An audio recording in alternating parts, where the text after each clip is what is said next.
Bonjour! Dans cette vidéo, on va voir ensemble quelques nouveautés sur la plateforme Coolschools, précisément sur le cahier de texte et comment faire le suivi des devoirs qui sont faits par l'élève. Donc là, je vais choisir un niveau ainsi qu'un groupe. Par exemple, je vais choisir le CM2, groupe 1A. Je clique sur cahier de texte.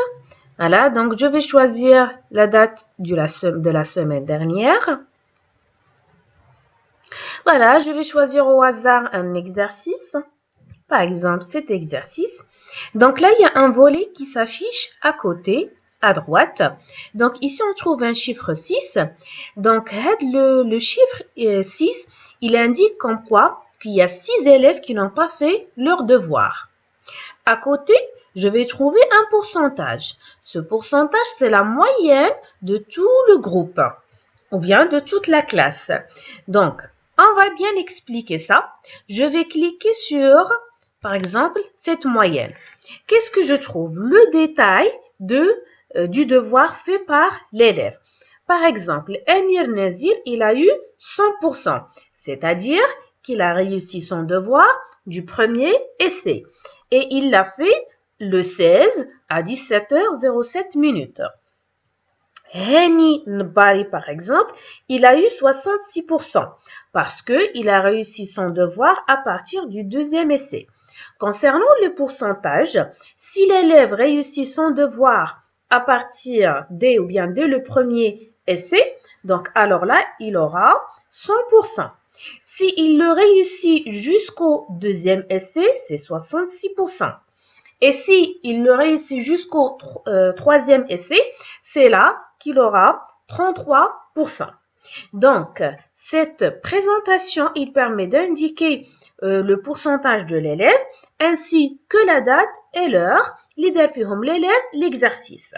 Donc, هنا عندي 0% pour Hiba Bahi, c'est-à-dire qu'il n'a même pas essayé à faire son devoir. Donc ça c'est seulement des exemples. Voilà, si j'ai 0%, c'est-à-dire que l'élève n'a pas fait son devoir. 100%, il a réussi du premier essai. 66%, c'est à partir du deuxième essai. Et 33%, c'est jusqu'au troisième essai. Donc là, on va voir un autre exemple. Je vais prendre un exercice là où la maîtresse a donné plusieurs exercices interactifs. Je vais voir celui-là. Voilà, très bien. Donc là, comme on a dit tout à l'heure, ce chiffre, c'est le nombre des élèves qui n'ont pas fait leur devoir. Ici, c'est le pourcentage, c'est-à-dire la moyenne de toute la classe. Je clique. Et là, la maîtresse a donné 3 exercices interactifs. Donc, la présentation ou bien l'interface, elle permet de nous présenter chaque exercice, combien l'élève a eu de pourcentage, à quelle heure et à quelle date il a fait son exercice. Prenons l'exemple du premier élève. Donc, il a réussi le premier exercice du premier coup. C'est pour cela qu'il a eu 100%. Il l'a fait à 10h47 minutes et la date, c'était le 15 décembre. Le deuxième exercice, il l'a réussi jusqu'au troisième essai. C'est pour cela qu'on a 33%. Il l'a fait à 10h52 et c'était le 15, c'était la date du 15 décembre. Ainsi de suite. Donc là, on va prendre l'exemple de l'élève suivant.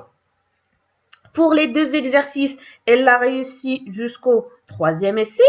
Mais si vous remarquez là, on n'a pas 0%, mais on a 0,00%. C'est-à-dire que cet élève n'a pas réussi à faire son exercice.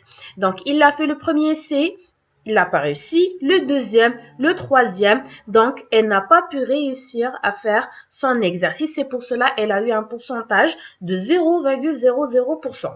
Mais si vous avez seulement 0%, cela veut dire que l'élève n'a même pas essayé à faire son devoir et n'a même pas entré à faire son devoir. Donc là, j'espère que j'étais claire au niveau de cette vidéo. Je vous dis au revoir, à la prochaine.